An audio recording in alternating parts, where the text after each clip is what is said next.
Alors, mesdames et messieurs, chers participants à cette formation, bonjour. Alors, je rappelle que ce projet de formation de 500 jeunes entrepreneurs dans chaque région, initié par l'Union des jeunes entrepreneurs du Sénégal, est une initiative en tout cas qui est louable. Et aujourd'hui, dans cette semaine, le CAP est en tout cas axé en Casamance. Donc, l'honneur est pour les jeunes de la Casamance qui doivent participer à ces séances de formation en ligne. Alors, je rappelle hier qu'on a pu faire en tout cas voir un peu les concepts d'entrepreneur, voir un peu la définition de l'entrepreneur. On a pu voir aussi les principales caractéristiques et voilà. Et donc, on a pu aussi traiter du choix de l'idée de projet. Donc, on avait rappelé qu'il y a comme occasion la vie professionnelle avec laquelle on peut s'appesantir pour pouvoir traiter des idées de projet. On avait aussi vu la vie quotidienne, la vie économique et finalement la vie professionnelle. Mais avant de continuer, j'aimerais répondre à certaines questions. Mais avant d'abord aussi de répondre à ces questions, j'aimerais que vous vous abonniez à cette chaîne qui vous permettra déjà de recevoir des newsletters, des éléments sur lesquels la chaîne est en train de travailler pour être connecté en tout cas à l'actualité de Lumière Actu TV, lumiereactu.net. Donc je vous incite à vous abonner, juste à cliquer sur le point abonnez-vous et ça vous permettra directement d'être informé sur toutes les vidéos qui vont être produites par la chaîne. Alors, nous allons tout de suite attaquer les questions. La première question qui a été posée par quelqu'un dans vos groupes WhatsApp, est-ce que vous qui êtes plombier, un entrepreneur, on peut quand même prendre en compte le plombier? Mais l'entrepreneur, ce n'est pas celui qui a le diplôme seulement. L'entrepreneur, c'est le plombier, c'est le mécanicien, c'est le boutiquier, donc c'est celui qui entreprend, comme on l'a dit dans la définition. Rassurez-vous. Alors, Insakoli, merci pour les remerciements. Lamine, vous avez fait un message très fort dans vos groupes WhatsApp. Il y a Lamine Mané qui a posé la question, est-ce qu'il y a une différence entre entrepreneur et la technique? Alors oui, entrepreneur, c'est entrepreneur. La technique, c'est la technique. Alors, le cours, c'est l'entrepreneur et les techniques de recherche de financement. L'entrepreneur, quand on dit l'entrepreneur, on veut axer justement, pour ne pas dire l'entrepreneuriat. Vous êtes des futurs entrepreneurs. Donc, qui dit entrepreneur, c'est celui-là qui entreprend. Rassurez-vous, Lamine Mané, il y a une différence. Hein. L'entrepreneur, c'est l'entrepreneur. La technique, c'est la technique. La technique, c'est la manière dont, justement, l'entrepreneur s'y met pour pouvoir atteindre son objectif. Serge, différence entre entrepreneuriat et entrepreneur. Entrepreneuriat et entrepreneur. Donc, entrepreneuriat, c'est la fonction. L'entrepreneuriat, c'est la fonction. L'entrepreneur, c'est celui-là qui entreprend, comme on l'a dit. Pour ne pas parler de technique de recherche. Pourquoi ne pas parler de technique de recherche de financement? On y reviendra, c'est la deuxième partie du cours. On parlera de technique de recherche de financement. Donc, Charles a parlé de différence entre l'entrepreneuriat et l'entrepreneur. On l'a dit, l'entrepreneuriat et l'entrepreneuriat. Il y a deux types d'entrepreneuriat avec des écritures orthographes différentes. En tout cas, entrepreneuriat avec E-U-R-I-A-T. Le mot entrepreneuriat vient du mot entrepreneur. Le mot entrepreneuriat vient du mot entrepreneur qui s'écrit donc avec les lettres EU et pas avec A. Donc entrepreneuriat, non, entrepreneuriat. Entrepreneuriat qui est justement accepté. Alors, Monsieur Bertin, Monsieur Ousmane, pourquoi entreprendre? Entreprendre, Bertin, permet de faire ce que l'on désire vraiment, car étant son propre chef, il est réellement possible de faire des choix. Entreprendre devient alors un choix de vie.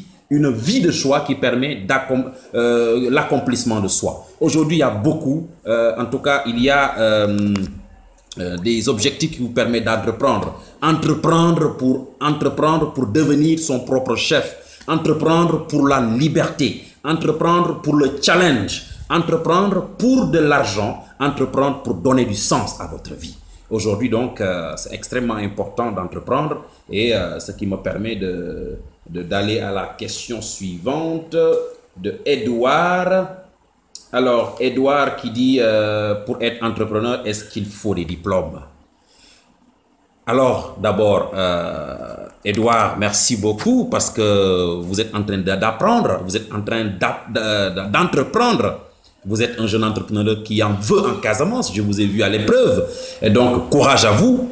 Vous n'avez pas besoin de diplôme pour entreprendre. Certes, les diplômes sont importants pour vous permettre d'apprendre la matière. Mais aujourd'hui, l'histoire a montré au Sénégal que les plus grands entrepreneurs au Sénégal n'ont pas fait les bons. Youssou N'Dour, qui est l'une des personnalités les plus, en tout cas, importantes au Sénégal, mais n'a pas eu des doctorats pour pouvoir servir le pays. Aujourd'hui, Serigne Mboup n'a pas eu des doctorats pour servir ce pays. Le propriétaire de Sedima, le propriétaire de Sénécatour, on n'a pas besoin réellement d'avoir énormément de diplômes pour pouvoir entreprendre. Écoutez, il y a énormément de diplômés aujourd'hui qui chôment, des docteurs qui chôment. Donc, ne vous attardez surtout pas sur le niveau du diplôme. Aujourd'hui, vous allez en France, c'est vrai, on vous demande ce que vous savez faire. Vous allez aux États-Unis, on vous dit what do you can do? Qu'est-ce que vous savez faire? Ils mettent en exergue la capacité à pouvoir créer quelque chose. Et donc, au Sénégal, malgré tout, depuis des années, depuis très longtemps, on met l'accent sur vous êtes venu de la part de qui? Kan moo lay yabal. Donc, les relations ont beaucoup joué dans l'administration, les relations ont beaucoup joué dans l'évolution, en tout cas ici au Sénégal, de sorte que il te faut vraiment être proche de quelqu'un pour pouvoir s'en sortir. Ça a été toujours comme ça ne date pas d'aujourd'hui. Alors, rassurez-vous, entreprendre ne demande pas des diplômes extrêmement pointus pour pouvoir avancer. Vous avez énormément d'exemples dans ce pays, énormément d'exemples en Casamance, énormément d'exemples dans le monde entier, des gens qui justement peuvent servir d'exemple. Alors nous allons, j'espère que j'ai répondu à quelques-unes de ces questions. Il y a quelqu'un qui a posé la question, la pyramide de Maslow. Qu'est-ce que c'est que la pyramide de Maslow? Alors, la pyramide de Maslow, la pyramide des besoins ou pyramide de Maslow est une représentation pyramidale de la hiérarchie des besoins, une théorie de la motivation élaborée à partir des observations réalisées dans les années 1940 par le psychologue Abraham Maslow. Et donc, c'est une pyramide aujourd'hui qui hiérarchise les différents besoins que l'on peut avoir dans la vie. Donc, après les besoins physiologiques en bas de la pyramide, vous avez les besoins de sécurité, ensuite les besoins d'appartenance, d'estime et d'épanouissement. Ça veut dire que besoins biologiques, c'est les besoins de base. De sécurité, l'homme a besoin de se sentir en sécurité. D'appartenance, on a besoin d'appartenir à une famille, à une ethnie. D'estime, on a besoin d'être estimé. D'épanouissement, on a besoin de réussir. Maslow a voulu montrer justement à travers cette pyramide que l'homme évolue à travers ses besoins. Et justement, qui est Abraham Maslow? Maslow, vous le voyez au niveau de l'écran, Abraham Harold Maslow, né le 1er avril 1908 à New York et mort le 8 juin 1970 à Menlo Park en Californie, est un psychologue américain considéré comme le père de l'approche humaniste. Donc lui, il est considéré comme le père de l'approche humaniste parce qu'il a beaucoup théorisé au niveau des différents besoins qui fondent justement l'homme. Alors, pour toujours avancer, nous allons rapidement continuer au niveau du choix de l'idée de projet. De même, on peut trouver une idée de projet entrepreneurial en empruntant les 4 voies suivantes. Première voie, la commercialisation d'un produit ou d'un service existant déjà sur le marché. Oui, vous pouvez par exemple commercialiser un produit que vous voyez qui marche dans le marché. Produit qui marche. Deuxième élément, c'est la mise en place d'un nouveau produit ou d'un nouveau service. Vous entrez dans un marché, vous vous dites, écoutez, je ne vais pas vendre ce que vend tout le monde. Je vais amener un nouveau produit innovant et le mettre sur le marché pour pouvoir l'exploiter. Troisième voie, c'est l'acquisition d'une franchise. Donc, acquérir une franchise vous permet, une franchise est un accord commercial juridique par lequel une entreprise appelée franchiseur s'engage à fournir une seconde entreprise dite franchisée, une marque, à savoir une assistance permanente en contrepartie d'une rémunération. Donc, ce sont des franchiseurs qui viennent vendre à un franchisé et donc l'exploitation d'une marque avec justement une rémunération, une certaine rémunération. Et vous avez en quatrième partie la reprise d'une entreprise. Vous travaillez dans une entreprise qui a eu beaucoup d'années et vous-même qui travaillez dans cette entreprise-là, vous voulez investir dedans, acheter des capitaux pour pouvoir être justement associé ou voilà partenaire et de pouvoir prendre en charge la gestion de cette entreprise. Donc voici les 4 étapes qui vous permettent justement d'entreprendre. L'idée peut être donc un produit qui existe déjà, ou bien l'introduction d'un nouveau produit, ou bien acquérir une franchise, ou bien acheter la part de marché, les actions dans une entreprise pour pouvoir gérer justement l'entreprise et de pouvoir l'orienter dans d'autres secteurs. Donc, ce qui nous permet justement d'aller à la 4e partie qui est la méthodologie de recherche et de validation de l'idée de création d'entreprise. Étape par étape, le processus de recherche d'idées comporte aussi 4 étapes. Vous avez la première étape qui est la sélection d'un axe de recherche. On peut s'inspirer de quoi? On peut s'inspirer de son savoir-faire professionnel. Vous tous, vous avez un savoir-faire personnel. Vous avez des dons qui sommeillent en vous, je l'ai dit hier. Vous avez quelque chose que vous savez faire, que les autres ne savent pas faire.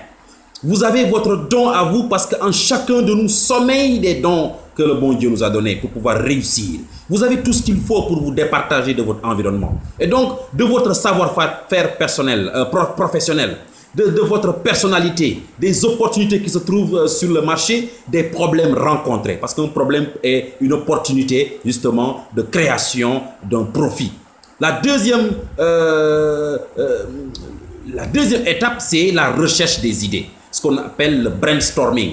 Cette technique consiste à produire en groupe et spontanément le plus grand nombre possible d'idées sur un sujet donné. Donc vous organisez un groupe de 4, 5, 6, 7 et vous faites des discussions pour avoir justement la meilleure des idées ou les meilleures des idées qui vous permettent d'attaquer le marché. Donc c'est une technique qui vous permet justement de pouvoir, avec ce brainstorming là, que chacun donne son idée et au fur et à mesure vous allez faire évoluer les idées, ce qui vous permet justement de saisir les meilleures opportunités pour pouvoir justement les exploiter. Troisième étape donc de ce processus, c'est la défectiologie. La défectiologie, cette technique consiste à recenser tous les défauts, les inconvénients ou faiblesses d'un produit ou d'un service, les classer en fonction de critères choisis, rechercher des solutions d'amélioration, les suppressions de ces éléments insatisfaisants. Donc, ça veut dire qu'après avoir justement fait le brainstorming, ça vous permet de classer les différentes idées, quelles sont les difficultés, quelles sont les solutions, quelles sont les opportunités. Ça vous permet en 4e partie de faire de la différenciation. La différenciation apporte à un produit, un service, à une offre commerciale, un caractère apte à se distinguer nettement des offres concurrentes. On ne peut pas faire ce que font tout le monde. Si vous faites ce que font tout le monde, vous avez les mêmes résultats que tout le monde. Si vous faites ce que fait Abdoulaye Diop, ça veut dire forcément vous allez avoir les mêmes résultats que Abdoulaye Diop parce que vous n'avez pas essayé d'innover ou bien de faire plus que ce qu'il a fait. Donc il faut pousser la réflexion vers justement plus ample possible pour pouvoir justement se distinguer. C'est pour cela qu'on parle de stratégie de différenciation. Donc les 4 étapes vous permettent justement de s'en sortir. C'est quoi? La sélection d'un axe de recherche. Vous faites la recherche d'idées à partir d'un brainstorming et vous faites de la défectiologie à travers donc le classement des éléments et la différenciation. Et on va attaquer justement la deuxième leçon qui est les techniques de recherche de financement. Comment rechercher les financements? Edouard, vous l'avez dit, justement, les financements sont importants dans vos différents projets. Le point de départ d'une aventure entrepreneuriale est la recherche d'une idée d'entreprise pertinente et valide pour permettre à l'entrepreneur de profiter d'une opportunité d'affaires. Cependant, une fois l'idée trouvée, l'entrepreneur a besoin de se doter d'un certain nombre de ressources tant financières, matérielles et humaines. Donc, extrêmement important à ce niveau-là. Vous avez besoin de ressources humaines, financières pour pouvoir mettre sur pied votre entreprise. Mais l'aspect financement est le nerf de la guerre. Comment rechercher ces financements-là? C'est ce qu'on va voir dans cette partie. Quelles sont les sources de financement d'un projet? Point d'interrogation. Nous avons ici justement les sources de financement de projets qui sont nombreuses. Cependant, voici une liste qu'on peut voir au niveau de l'écran. Il y a l'épargne. On peut justement faire de l'épargne. Ça veut dire chaque fois que vous gagnez quelque chose, vous mettez dans votre compte bancaire, que ce soit 1000 francs, 2000, 3000, pour un certain temps. C'est pour que vous puissiez juste avoir un fonds. Vous avez le revenu, cas d'une personne physique. Donc le revenu, quand vous avez un salaire, ça vous permet justement d'épargner le revenu que vous avez mensuellement, journalièrement. Donc c'est un élément important. Vous avez les fonds propres, le cas d'une personne morale. Donc quand vous avez les fonds propres dans votre entreprise, ça vous permet justement de jouer dans le financement de votre entreprise. Vous avez le crédit. Les banques sont là pour permettre à ce qu'il y ait des crédits. Il y a les institutions de financement qui sont là aussi. Vous avez les subventions. Vous avez ce qu'on appelle la love money, ça c'est l'argent facile. Vous avez les taxes et impôts, ça aussi c'est une opportunité. Vous avez l'héritage. Ça vous permet, tous ces éléments-là, ce sont des éléments qui vous permettent justement de garder de l'argent et de trouver justement un financement à votre entreprise. Et donc, quelques techniques de financement propres qu'on va voir en dehors de ce qu'on vient de voir. Et le premier élément, c'est de partir de zéro ou presque zéro.